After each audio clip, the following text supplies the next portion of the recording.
I couldn't believe some of the things I was reading. And it wasn't just from the Labor members. There were members on her side of the House who were so critical of her being there. She was intruding into men's domain. How dare she? Welcome to Afternoon Light, the podcast of the Robert Menzies Institute, hosted by Georgina Downer. This year marks 100 years since the election of a woman whose name should be much better known in our national story, Millicent Preston Stanley. She was the third woman elected to an Australian Parliament, following Edith Cowan and May Holman. But her legacy is original as it is complex. She was a fierce campaigner for women and children, a dedicated parliamentarian on the margins of power, and an indefatigable orator. She was labelled a battle axe by her critics, but it was a term she wore with pride, once saying a battle axe is a pretty useful weapon if it's kept sharp and bright. But who was she really? How did a child of hardship in Sydney's inner suburbs rise to become a reformer, a playwright, a publicist, and a political outsider, forever fighting for justice on her own terms? From her battles for midwifery reform and child custody rights, to her fiery opposition to wartime communism and her unforgettable string bag wielding campaigns in town halls across New South Wales, Millicent Preston Stanley remains a singular figure in Australia's political history. Joining me to talk about her is writer Dr. Wendy Michaels, who's the author of A Battle Axe in the Bear Pit, the first full-length biography of Millicent Preston Stanley. Welcome to Afternoon Light, Wendy. Thank you very much, Georgina. It's a great honour to be here. What a wonderful title you've used for your book. Yeah, well, I couldn't resist it because of, and you quoted her often called battle axe. And the Bear Pit, of course, the New South Wales Parliament collected that title all mid-19th century, and they still wear it with pride. Do they? Oh. Yes. They don't have fisticuffs in the way they used to have, but it's certainly robust debate. And you've written this wonderful book about Millicent Preston Stanley. And I mean, I must say, I've been working in Australian political history for almost 5 years now, and I have seen her portrait in the New South Wales Parliament. So I sort of did vaguely know who she was, but I didn't really know who she was. I mean, why do you think it's important that we know the story of Millicent, of this battle axe? and her one term in the Bear Pit. Yes, yeah. Look, and that's part of her story, and it's an important part of her story. It's not the whole of her story, of course. But why do we need to know it? We need to know it because she was a trailblazer. She was an extraordinary trailblazer. Now, you mentioned the third woman elected, and yes, she was. Edith, of course, also had to battle a few things, but Edith, when she was elected, Edith Cowan was in the government. Millicent went in, one woman in 89 men, in the opposition to the Lang Labor government. I mean, that's a challenge in itself. Yeah. So she broke lots of barriers for women, and she broke barriers in terms of the politics and the way she dealt with the politics. I mean, basically she said, I'm not going to allow you to treat me like, a woman. I'm just as capable as you of contributing to this parliament. But also when you delve into her story, and I of course knew nothing much about her either, and I could tell you the story about how I came across her, but really her life story is a story of how she overcame extraordinary difficulties and what she achieved, given where she began and what she had to overcome. And those difficulties were associated with her sex, of course, gender we'd say today, but sex was the word used then, and her class and the extraordinary family situation she came from. And it's a story about how a woman who really had suffered enormously still came out of it wanting to do good for others. It wasn't about collecting all of this honour and glory for herself. It was about what she could do for other women and children and for men. And that was her life's mission. Even to her deathbed, she was still fighting a custody case. Yeah, I mean, she does have an extraordinary story. So, Wendy, you've alluded to her difficult upbringing, and look, it is a difficult upbringing. And it's also, I think, an upbringing that is quite different from what you would imagine the leading figure on the sort of right of politics. You know, she's a staunch anti-communist. She's definitely of the right. She's a member of the Nationalists, and I mean, obviously the right goes through various sort of political iterations in that era, particularly in New South Wales. But she comes from what I would describe as a pretty working class, much more sort of instinctively Labor background. Yes, so describe that, Wendy. Yeah. Well, that was one of the extraordinary things when I started to delve into it. It was very difficult to find very much about her family because she kept so much of it quiet, of course, because once she started to make a name for herself in the political and the women's organisations, that wasn't the kind of background that was going to be welcomed. So you look at what you've got there is a shotgun marriage. That's not a term we use today, but a mother's 5 months pregnant.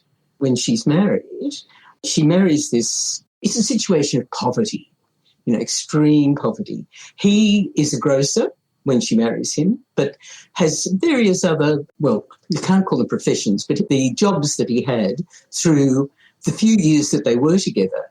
And he had different things. And so he was a tea dealer and then a dealer on another occasion. And each time they've changed their domestic arrangement, so they've moved somewhere else. So it must have been an extraordinarily difficult child. I mean, she didn't have her own room, for instance, as children might expect to have today. She probably didn't even have her own bed. And then you've got all that poverty and the insecurity in terms of the income. You've obviously got marital tensions. And the father was, well, he was an alcoholic and presumably what we call domestic violence today. To come out of that kind of background. And then you've got the birth of 2 more children. So Frederick at 10 months dies, as a lot of infants did, which, of course, that influenced a lot of her thoughts for later on. And then Victor later on. And then the father basically deserts the family. Now, as far as Fanny, the mother, knows, he's gone off to the goldfields in Victoria. But, of course, from there, he's moved on to Western Australia. And trying to find him was actually one of the challenges that I had. But eventually I found him because he had a police record. Okay. Not surprising by the sounds of it. Australia, yes. So he'd presumably gone there to the goldfields to try and do that. So you're looking at that kind of background and you're saying, well, hang on, this is where you'd expect them to end up destitute on the streets, in an asylum, something of that nature. And then you look at this woman who's risen above all of that and achieved so much and kept that goal of doing it for others as well. This is not just about me. And, of course, the mother was fortunate that she was able to get the divorce, and this also became an important thing for Millicent later on, because the divorce laws changed in the early 1890s. And the father, by deserting, had forfeited his natural rights in the child. I see. And that became a very important issue for some of her campaigns later on. She has a double-barrelled surname, which, in some contexts you might think is sort of aristocratic or implies a sort of, some aristocratic connections, but obviously that's far from the case. What was the nature of the surname, Preston Stanley? Preston Stanley. Preston was her mother's maiden name, again, a term we probably don't use so much today. And Stanley, of course, was his name, Augustine Stanley, the father. And she maintained that at the age of 12 she adopted that name. And she did it very deliberately, and you picked it up exactly to give her aristocratic sort of atmosphere as if she was from somewhere else. And later on, when she did that research on, her so-called family history, which was a very dubious bit of research, that was to establish her aristocratic origins. She wanted to climb out of that working class into at least the middle class if she couldn't get into the aristocracy. She was, in terms of her social mobility, and despite her background and upbringing, she was incredibly ambitious, wasn't she, to put I think it was inner western suburbs of Sydney behind her, and just, to really, even pretending her father had died rather than admitting what had happened. She was absolutely determined that her best days were ahead of her, wasn't she? Yes. And very determined that people wouldn't be able to find out anything that could be incriminating, that might show her to be a fabricator, perhaps. Of this story. For someone, though, who is so driven by feminist causes, really the equality of married women, of mothers with their husbands or ex-husbands or the fathers of their children, it was interesting that she was, maybe it's the wrong word to use, but was sort of ashamed of her background to the extent that she wanted to hide it. She had a background that many of the people she was standing up for had, exactly the same, didn't they, Wendy? Yes. Look, ashamed of her background was probably the shame of the father. And, of course, you've got to remember in those days we hadn't claimed convict heritage as something to be not quite admired but at least acknowledged, although there are some people that go further than that. I think what she was trying to do was to distance herself from, because there is the convict, her father was the son of a convict. There is that her mother was, servant class, and there was that discrimination against those class. She was also highly intelligent. For someone who didn't go to school, I could not find any records of her having any schooling at all. Right. And yet her knowledge, her language, her understanding of things is just amazing. Yes, that and is. Look at her speeches. So do you have any sense that she was undertaking self-study? You hear lots of stories of, say, Joseph Cook was at the Mechanics Institute reading at night and sort of trying to build up his knowledge and literacy. But that's exactly what she was doing, yes, at the Mechanics Institute, also at the WEA or whatever that was then called. And that's where she also met interesting people like Billy Hughes. That's apparently where she first came across him. And, of course, he became one of her great supporters later on. But, probably when she met him, he would have been very much still in the working class or at least in the Labour camp before he became a Labour rat.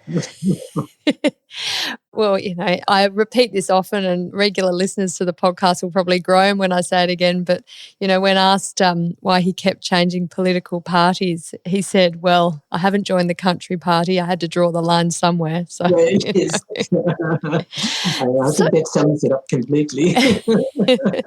So tell me about her politics. So she's come out of working class western suburb, it's Sydney, Redfern and the like. And then in, this sort of amazing exercise in self-elevation and social mobility has come out really quite a well-to-do middle-class woman. She's living in Darling Point. She's a temperance advocate. She's obviously an advocate for women's rights across various aspects of their lives. But she is on what we would now call the conservative side of politics, very much different from her roots. How do you describe that transformation or at least why she was so attracted to that side of politics, do you think? I think probably a lot of it is really wrapped up in what she experienced as a child.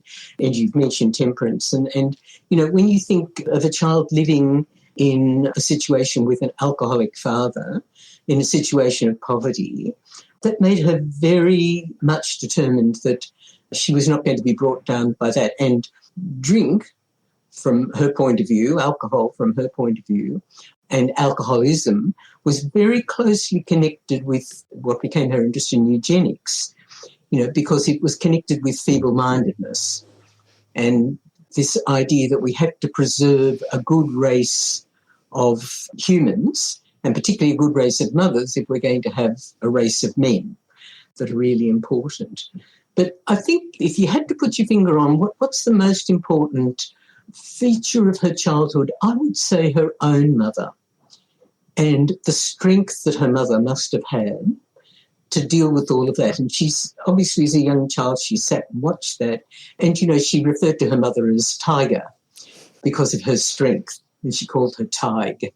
The motherhood and the value of motherhood was something that she upheld right until, and that's even the case that she was fighting for at the end of her life and died before it was finished, was about a mother having a natural right in her own child.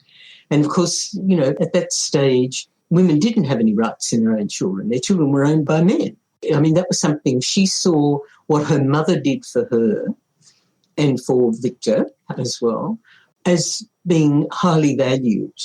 And I think that gave her a sense of, I can admire that strength and I can take on that strength. I can learn that strength. I can develop that strength. And I could be independent too. I don't have to be a slave to this.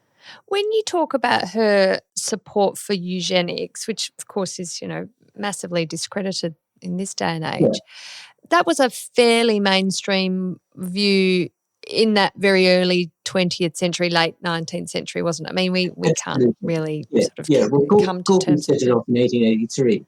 And when she first encountered it, probably early, well, certainly in 1915 when she went off to, that big exhibition in San Francisco, that's when she really came back. And after that, she wrote her little booklet about eugenics and she connected it with temperance at that particular point.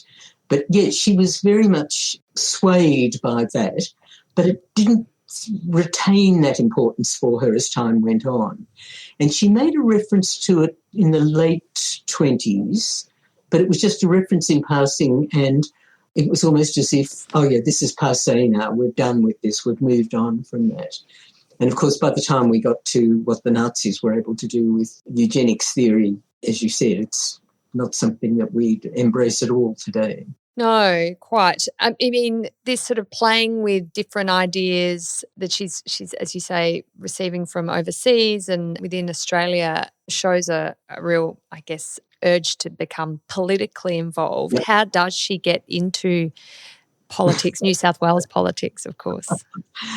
Well, it was a long sort of journey, really. I think initially I talk in the book about her apprenticeship being in the Women's Liberal League and Hilma Molyneux Parkes.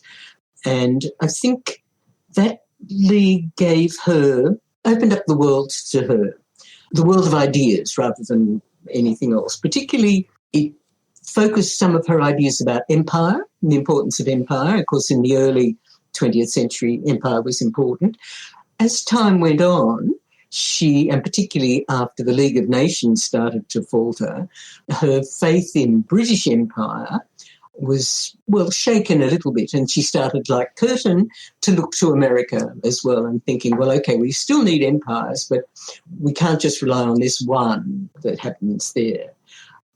Anti-socialism and pro-democracy. The anti-socialism she encountered very much in, I think, the first time in the Women's Liberal League, and that became almost a mission for her in life.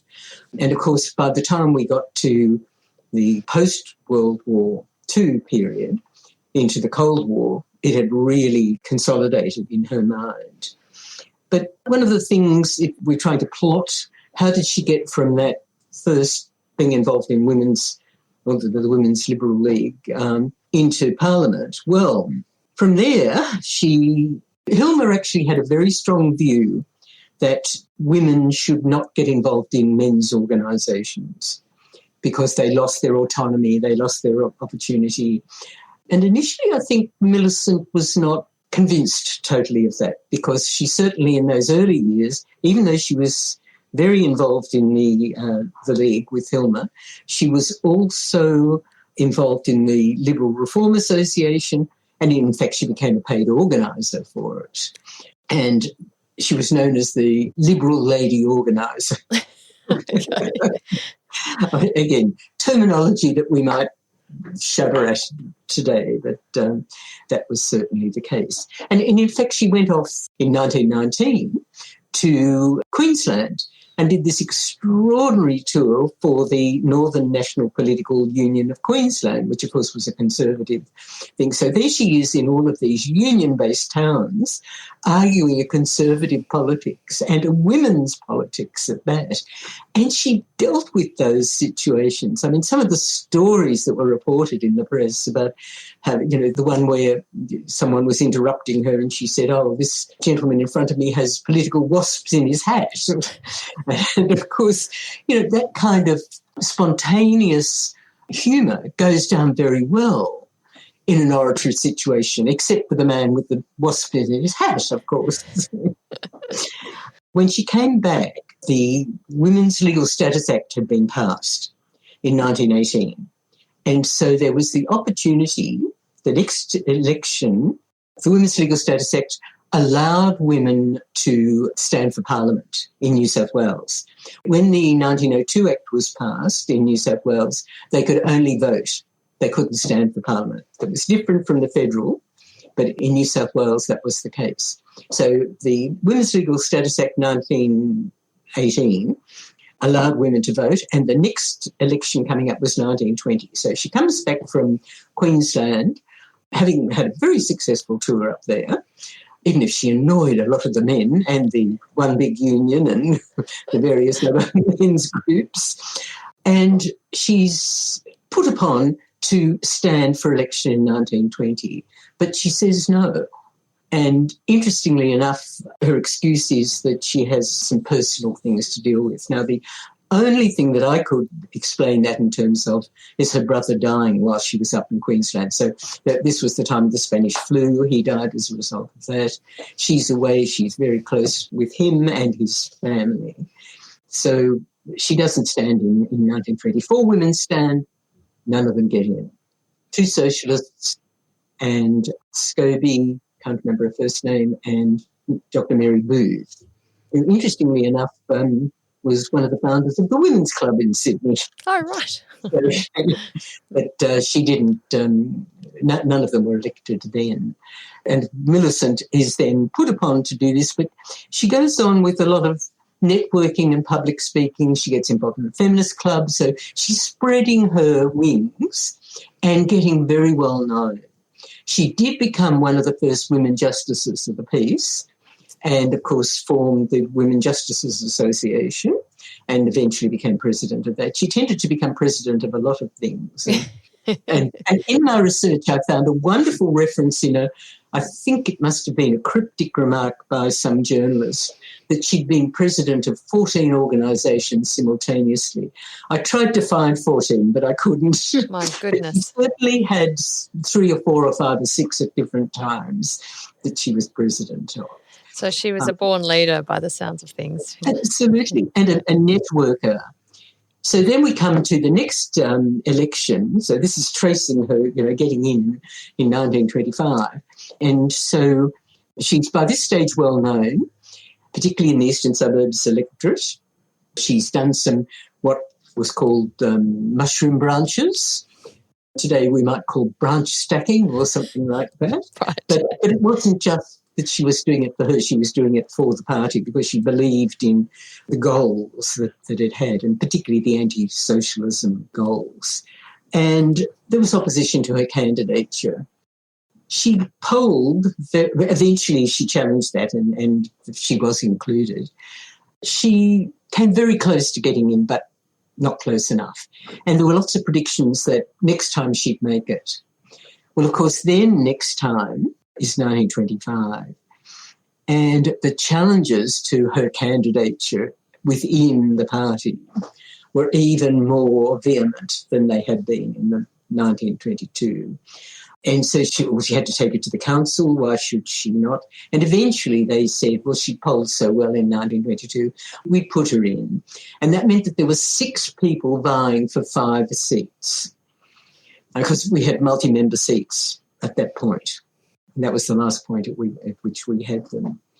So she gets to be one of the endorsed candidates for the Nationalist Party, and she actively campaigns. And, of course, she's able to draw on all those connections she's had with all the organisations that she'd been working on, which at the time we might have thought, well, why did you waste your time with that when you wanted to get in? But look what it did. It brought all of that in. And, of course, so she made it in 1925. And she was supported also by really significant people. So Reginald Weaver, who, for instance, was her campaign manager, I was very supportive of her. Billy Hughes. And Reg Weaver goes on to become the first leader of the New South Wales Liberal Party, doesn't he? He does in indeed. the 1940s. Yeah. So, a very significant political yeah, figure on that yes. side. And yes, and Billy Hughes. And you said that they had a really, close friendship, and he was a great supporter of her. I mean, he's a tricky personality throughout his I think he had over 50 years in politics, something incredible like something that. like that. Yes, it was over 50 years. So what was the nature of their friendship? I think Billy, I don't know, I resisted using the word friendship. Right. I think he was a supporter of her, and I think it was because he saw her strength and her passion. He wrote, for instance, the introduction to one of the little booklets that she published, patriotic little messages during the war. And what he was admiring in her, I think, was exactly that she was passionate and she was committed. Strange for him when you think about how many shifts of commitment he had. Did she get involved in, I mean, obviously there were issues around child custody, women's rights that she was deeply passionate about. But in terms of broader issues, Wendy, like, say, conscription, which obviously was something that Billy Hughes spent a lot of time and his own political capital focused on, did she get involved in those sorts of debates too? Yes, she did, particularly the conscription one. When the two I know they called it referendum, and I used the word in the book, they really were plebiscites. They weren't referendum, but, the words used, and it's all the way through the literature, so I was stuck with it. I'm not going to correct you.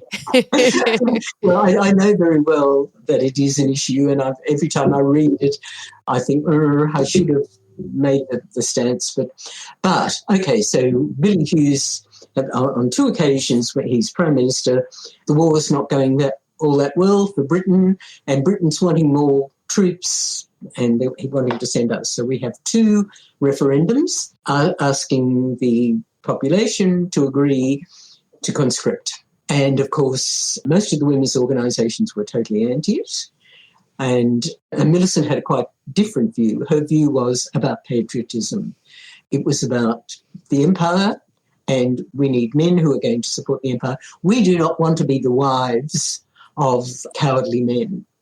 And she actively campaigned. Sometimes she was the only woman speaking. There was one rally, I think it was in the Mosman Town Hall, where various soldiers were speaking about the importance of men being conscripted and going off to war.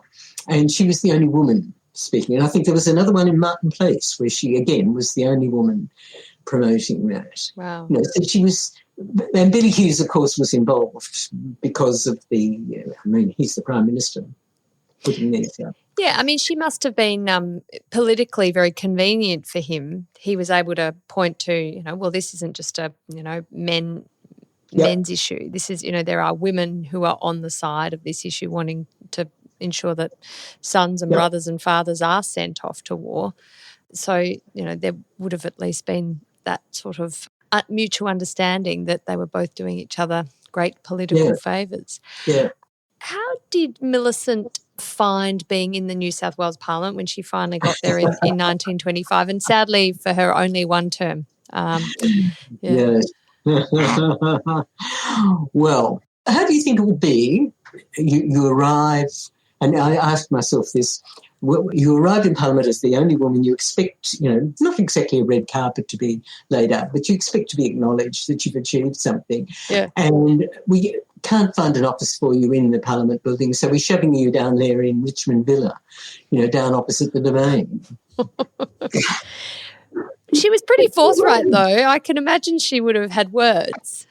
I think she had words, but what she also did was she then turned that into a really nice space for herself, and she made it I think this is what I admire about Millicent, even though I sometimes disagree with some of the things that she, held dear.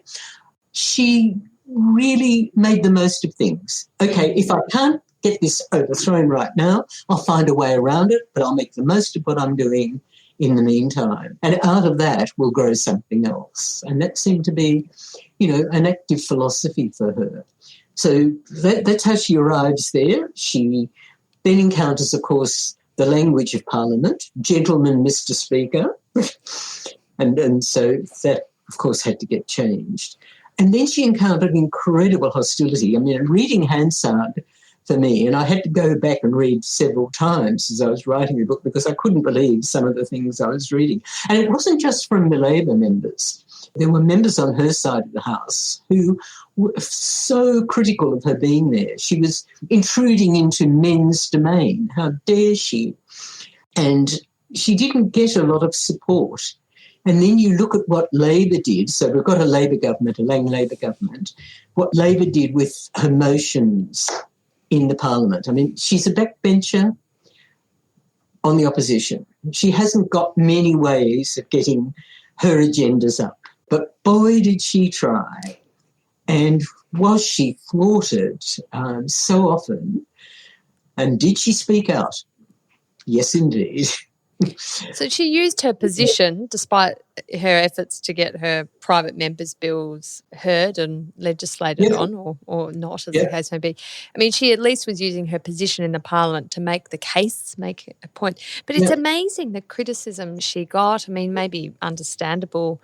She doesn't have children of her own, so, how can she possibly understand the plight of mothers with children because she doesn't have them? And then... Never mind that the men don't have children. Yeah. And are not mothers. But apparently they do still understand the plight of mothers. Yeah.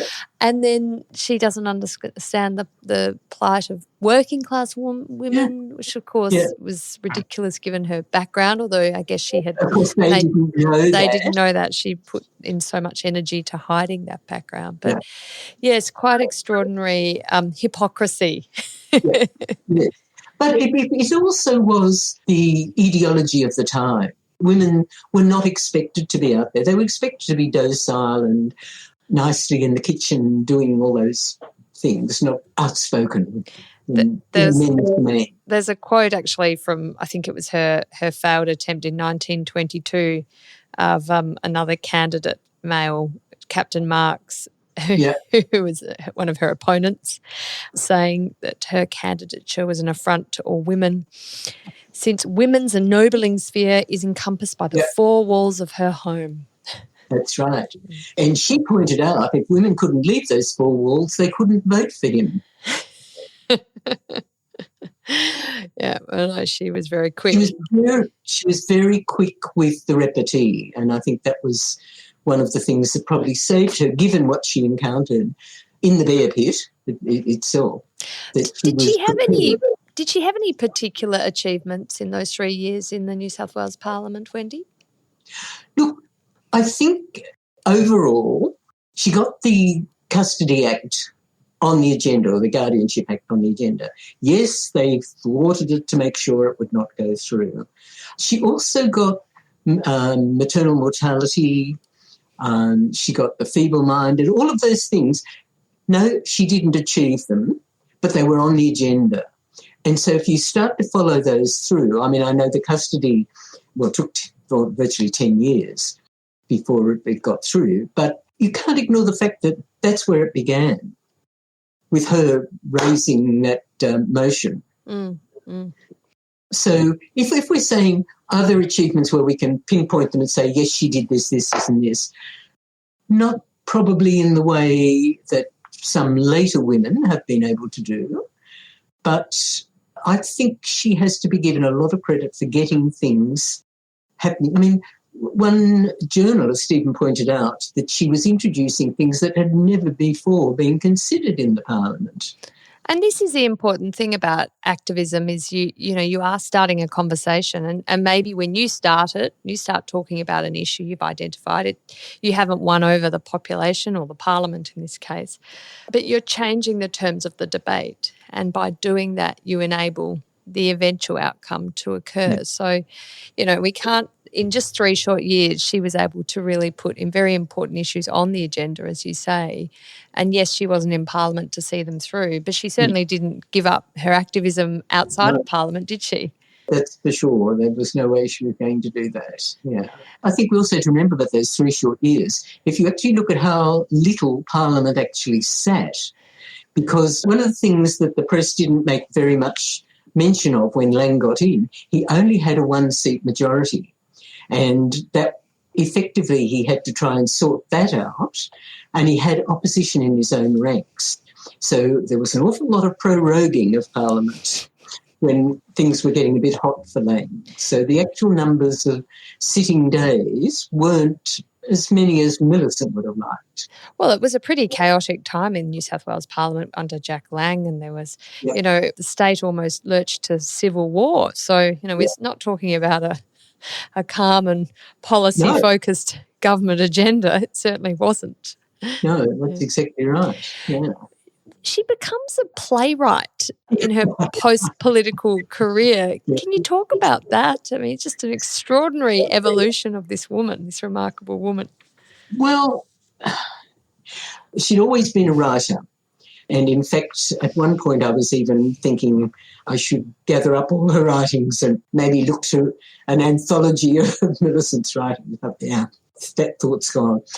The play itself was really quite surprising because, as you know, she'd been very moved by the Pollini decision that Justice Harvey had handed down, where he deprived Emily Pollini of her daughter, the guardianship of her daughter, on various grounds, but one of them was because she had to go overseas to earn a living, but the other was drawing on the father's natural rights in the child. And she tried to get that through after she was in Parliament, or after she'd finished her parliamentary term. There were a couple more goes. Boyce, for instance, who was the Attorney General, attempted to get, he actually persuaded the Premier's conference that there should be similar legislation in all the states for custody. And New South Wales, of course, was one of the outliers at that stage. So he tried to bring in a bill. The opposition to this bill was just as astronomical. It goes against the divine plan. God didn't intend women to have custody of their children, etc. So what Millicent had seen, the battles that had to be won. But she is a writer, and I think probably she was a theatre attender.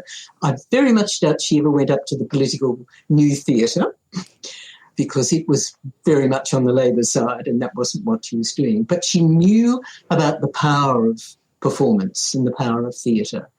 And where she got the idea that she was going to write a play, I can't find anything. There's nothing where she's recorded, this is where the idea came from. She just suddenly had this idea. And what I think was extraordinary about the play was that she was able to take the two stories, so the story of Emily Pollini and her loss of the child, and of course Pollini died without ever seeing her child again, and the battle that she'd had to get that legislation through the Parliament, and she interwove those two stories into this extraordinary play. Now, it's not a brilliant piece of writing. It probably was quite an entertaining performance. And as you may know, Millicent actually played the role of Miss St. John, who was the character that she wrote into it for her. But what was clever about what Millicent did with the play was not so much the writing, but the way she staged it. So she chose the Criterion Theatre. Now, the Criterion Theatre doesn't exist anymore. There's a hotel there on the corner of Park and Pitt Street. But it used to be a beautiful big old theatre, J.C.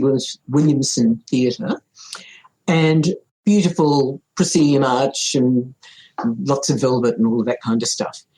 And it was a theatre that Emily Pollini had performed in several times. And she managed to get a director who had directed Pollini. She got actors who'd acted with Pollini. So she had this extraordinary cast of people and this play. And then she organised a vice-regal opening night. Wow. Now, you don't get those too readily, as we all know. And she had a very tight guest list on top of that. And that guest list also included Minister Martin, who was now the new Minister for Justice, who would be responsible for bringing in the thing. So that's the scene. This play is advertised. You've got to all come and see it. Vice-regal opening night. And then what probably happened, and I don't know all the details of this because there's not enough evidence, but I've been able to pull some out, there was a bit of lobbying going on. And part of that lobbying was Millicent lobbying Martin. The Justice Minister of New South Wales. The Justice Minister. And so we get to the end of the play and curtain calls, and in those days, big curtain calls, presentations of, bouquets and speeches and all that kind of stuff. And Millicent is both an actor and the playwright of this play.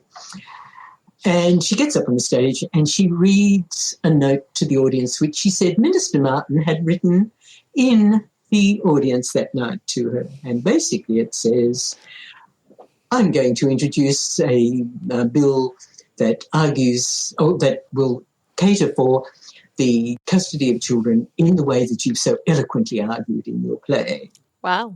Well, there you go. That's advocacy for you. She may not have done that while she's in Parliament, but she did it through the theatre, Yes, which perhaps is, it's just the Parliament is another form of theatre, but on the stage she was able to absolutely make her mark. Yes. She gets involved, continues to be involved in these women's political bodies. And as you say, she quite liked being involved in political bodies that were for women rather than more sort of generic, following in Hilma Parks's, I guess, approach. Yeah. What was the role of the Australian women's movement against socialisation in that seminal sort of 1949 victory for Robert Menzies and the Liberal Party? Well, it's a bit hard to put an actual figure on it, but it's an interesting story because what you've got happening in the lead up to 1949, you've got Chifley in government, and Chifley announces he's going to nationalise the banks in 1947. And so this is where the AWMAS, or the Australian Women's Movement Against Socialisation, really took off. Millicent was incensed, as were a lot of other women. Now, you've got to remember, she's networked so well. She's got a huge number of people that she can just pick up a phone and have a chat to. So Chifley makes this announcement. This is in the context of the developing Cold War fears, creeping communism, domino theory and all of that. And she persuades a number of women to join her in a rally in Sydney to protest against what Chifley is planning, which is the nationalisation of the banks, because she sees that as the first step to socialisation. And socialisation, of course, leads to communism, and that's how it was all going to take over. So that rally was so successful that it established, I think one of the figures I saw was something like 3,000 women gathered at the town hall, but that was so successful that she drew in a lot of grassroots women, as well as the prominent one that she had done, women who probably wouldn't have joined her organisation under other things. And then as the time goes on and we're getting closer and closer to the 1949 election, they decide to have a rally in Canberra. So the Albert Hall fills with women who've come from all around the countryside, and they decide to send a deputation to Chifley to basically say, it's got to be a stop to this. So the deputation, there's a wonderful photo in the press of the women arriving at Parliament House, all clad in their very conservative suits and hats and gloves and all those things that we don't really wear anymore. And Enid Lyons is amongst them, and Millicent, of course. And so they have tea with Chifley, and basically he's dismissive, and they come away pretty angry. And that's when they say, right, this is now a crusade for liberty. And so they've turned the AWMAS, the Australian Women's Movement Against Socialisation, into a crusade. And, of course, Millicent draws on all that theatrical stuff that she had developed, and we have one performance after another, and I can only use the word performance. They were rallies, they were speeches, they were all of that, but they were all performances. They were all scripted with big chorus lines and important stars out the front and music, and she wrote a lot of the music for it too. And she produces a whole lot of pamphlets, and really clever pamphlets that go with it. There's one that has an image of a woman dressed in a Dior-type suit, and there's the face of Chifley, but it's a mask, and underneath that is Stalin. It's saying communism is coming here, watch out. And so there are rallies and performances right throughout the countryside, drawing people in, creating new branches. So, of course, those women were not going to vote for Chifley and for Labor. Yeah. I mean, that campaign was pretty potent. I know the director of the Institute of Public Affairs advised Robert Menzies in a note Yes. that he should write a note to Millicent Yeah. after the election, acknowledging the Australian women's movement against socialisation's contribution to the historic 1949 victory. So, people had noticed it and people thought it really mattered. So quite amazing. That certainly did. I haven't been able to find that note, or I haven't been able to find any response, so I don't know whether it actually Yes, whether the note actually was written, but it's a good story anyway. It's a good story, very good story. And it made the point exactly that you just did, that it showed that people had noticed, yes. As we get to the end of our discussion, Wendy, what do you think, having written a biography of Millicent Preston Stanley, is her greatest legacy to Australia? Yes. Look, we think about a lot of the people who've done terrific things and, statues and whatnot. I think breaking barriers, and of course the first barrier that she really broke was getting into bear pit.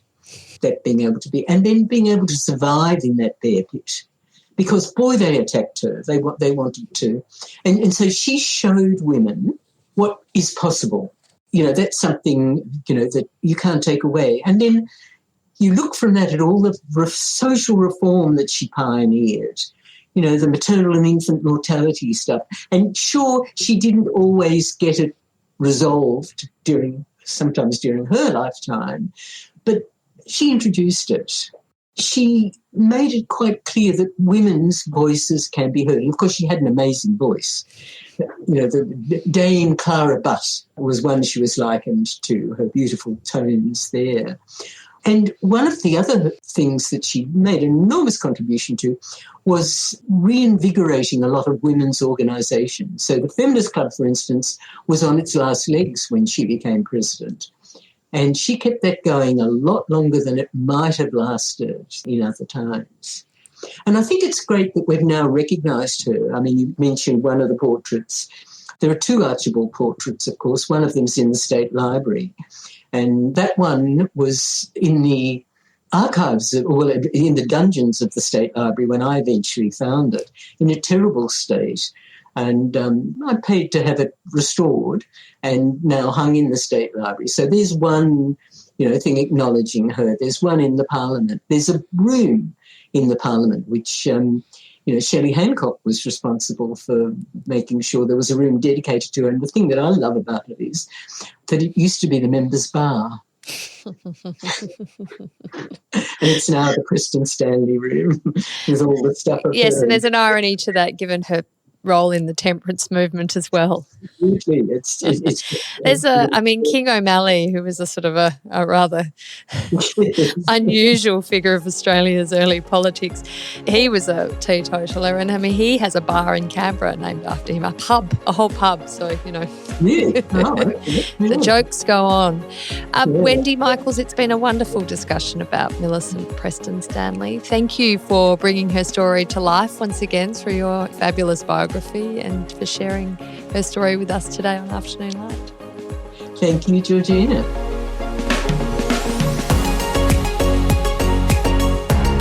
That's it for this week's episode of Afternoon Light, the podcast of the Robert Menzies Institute. Please make sure to subscribe and catch up on our latest online content on our website or on Twitter, LinkedIn or Facebook.